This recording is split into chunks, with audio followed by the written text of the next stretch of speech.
والله دولة لا بدأ على قليل خف أو بايعات أو دون وضع المجلس وحريرا بدأ على قليل أفكار لك الآن ونك يا واحد نسينا بدأ مقالينا وحنول سوى اسك جوجينا. halkani waa kawaanka Xamarweyne ee magaalada Muqdisho waxa isbedel balaaran ku yimaaday qiimaha lagu kala iibsado kalluunka taasi oo ay keentay maadaama ay badda xiran tahay dawladda Soomaaliyana ay digniin ka bixisay in kalluumaysatada ay ku degdegaan gudaha badda si ay u soo saartaan kalluun taasi oo sababtay in kalluunka uu kor u kac ku yimaado. waxaa lagu jiraa xilli bad xiran ah taas oo isbedel weyn ku yeeshay qiimaha kala iibsiga kalluunka oo kor u kacay maadaama ay badda qatar badan ka jirto oo aan la gali karin. Maxamed Buule Isaaq waxa uu ka mid yahay dadka ka ganacsada kalluunka waxa uu inooga waramay sida uu isku bedelay qiimaha kalluunka oo sare u kacay iyo sababta oo ah hirarka badda oo aad u kacsan. Bismillahir Rahmanir Rahim anoo magaca Maxamed Buule Isaaq maama oo degan National Xamarweyne حافظة حمروين أنت جناي خاص عن كوانك ملايا الحمد لله أبود ربنا ومعنا حقايا هاينا معنا حلي شغل بيرتي عمل جوي داري إيه مقاسي إيه حقايا لك الله مرك حقايا وما بدي دومكي مرك بحايا معناها دومكي أفرد بعض لما معنا وسردني لما يا قلبي النفس الله ملاي استح ملاي حتى كذا ملايا يوم بيجي ووينك وويسناي يوم بيجي يرك كيلو على كيلو $6 قدنا جادركي ملا وويناي marka duruuf la'aana jirta dadkiina oo bixin macnaha hunguriya haya macnaha badina wax untay hirkiya macnaha dhulka la jibiya marka xagaayana ya xagaay wallahi dawladda la badda ala galin qof oo baayas oo doon wado المجلس وحريرا بدأ على قليل أفكار لك الآن ونك يا واحد نسينا بدأ مقالينا وحنول سوى اسك جوجينا الآن واحد منول سوى هنقولينا هايا نون تلاني قليل بدأ حن يحاسك أفكس أمرين سكين أفكس وحلان لنا هاسمه دولة وركات ولا يلا وحما حسن لك باهدان معنا وبضنته والله خرس لو بدبالك أود رباني لا واي كارتك استطالك أنا معنا موجودا وحنته حل قليل وبدأ معنا توكل وقليل إلهي وانا سموتي أم وحلانا نصلي أم وحنسيا هذا حابته دت أو حاجته كذا كسب بدبالين حابتان أو بس كسب قلاين واقدوم دومكي على ملايين واقدوم موتوركي ملاهي لكن نبقى ساجرا ساكنا حابته واقع على طقو معنا دونتي كذا حالي على بحي ملايين الصهلي بدوينتي ولا كسب بدبالي حابتي أو سرياش الأركي أكو قدونتي وحمله ملايين السوق هذا على الأرض دتكي معنا موتورياشي كل واقع قدومي الحمد لله أود دس إلهي إسكاله مركب على بحر إبكا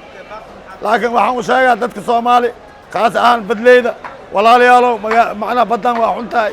معنا موجود زائد واي حقايا الوجرا أرزاق ذا إلهي لما قاضي إلهي توبة مركب ملايين صعدة لحقت ميل في عندك بري حقايا كفقتين لكن هذا الحياة يهلسي وتتونسي مالربو waxaan sidoo kale kula kulmay gudaha suuqa Faadumo Cusmaan Xaaji oo doonaysa inay iibsato kalluun ayna u iibiso qoyskooda oo aad u balaaran waxa ay sheegtay in kalluunka aad qaali u yahay balse ay garwaaqsan tahay xaaladda adag ee kalluumaysatada wajahayaan. Assalaamu calaykum anigoo oo maanta malaay dadka soo doonto oo gadashada u baahan magacaygu waxa la yiraahdaa Faadumo Cusmaan Xaaji malaaygu waa ka shaqeey jiray hadda maqaaya ii furnaa jirtay haddana malaay ay antaan raqiis oo ahay hadda malaaygu waan ugu qaaloobi badda mooyaa ku jirto malaayga yimbiga waxaa la gadayaa kiilada $7 malaay kaleenta oo tartabada kiiladii $1 iyo bar ah miisaanka lagu saarooyaa maanta aad u xun yahay malaayga xaaladiisa nooc walba oo la gadayo wijiyo leeyahay loogu imaadaa laakiin maanta ma suuq malaayga aad ugu xun yahay malaay fiican ma yaalo badiya saana qat mujaadido malaayga badala soo baxa doon ma gali karto waa gadoomay torfar ma weyn ma gali karo waxa waay badiya saana qat mooya ku jira bad waa caarisan tahay bada haday dagta malaay waa ka dharkaynaya qay maxaan ugu dhacay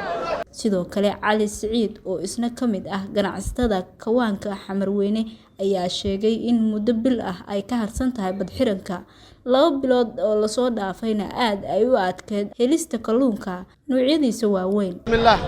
anigoo magacayga Cali Saciid ku magac dheer Cali Biscuit dhalinyarta ganacsada degmada Xamarweyne gaar ahaan kalluunka ma sha Allah kalluunka bariyaan aad oo qiimihiisa u sareeya taasoo ku wacan xoogaa hadda bad xiran aan ku jirnaa baddana aad iyo aaday u kacsan tahay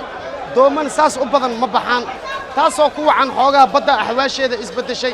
bishaan hadda lagu jiro xagaayaan dhahnaa 3 bilay socotaa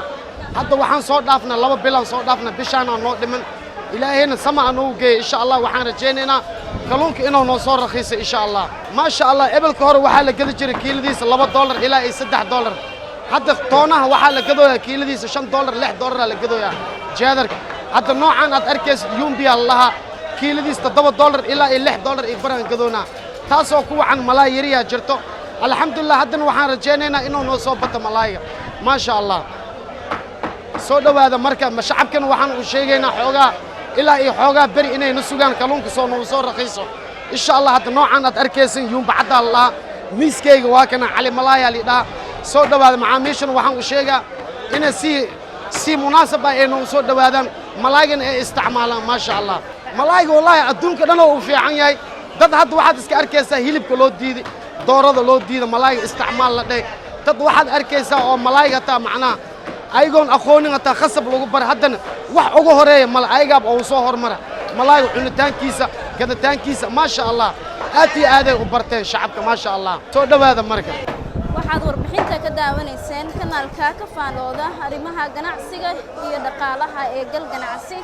waxaan maanta soo booqanay suuqa Xamarweyne gaar ahaan kawaanka malayga lagu kala iibsado oo aanu qiimeyn ku sameeynay sida ay ganacsatada u iibinayaan kalluunka iyo qiimaha sare u kaca ku yimaaday